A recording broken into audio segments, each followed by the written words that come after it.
আমি আমাদের সম্মানিত অভিভাবকদের বলবো, আপনারা যখন মসজিদে যান, আমাদেরও খুব ইচ্ছা করে মসজিদে গিয়ে আল্লাহর সামনে দাঁড়াতে। আমরা একটু দুষ্টুমি করি বলে আপনাদের মধ্যে অনেকেই আমাদেরকে মসজিদে নিয়ে যেতে চান না।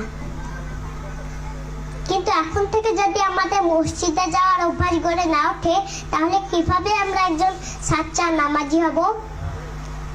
তাই আপনারা যখন মসজিদে যাবেন, আমাদেরকেও সঙ্গে নিয়ে যাবেন। আল্লাহ তাআলা আমাদের লালন পালনের দায়িত্ব আপনাদের উপরেই ন্যস্ত করেছেন। আপনারা যেভাবে আমাদের গড়ে তুলবেন, আমরা সেভাবেই গড়ে উঠব।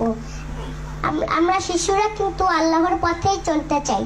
তাই শুধু শাসন নয়, আদর দিয়ে, ভালোবাসা দিয়ে এবং একটা সুন্দর পরিবেশ দিয়ে আমাদেরকে আল্লাহর পথে পরিচালিত করুন।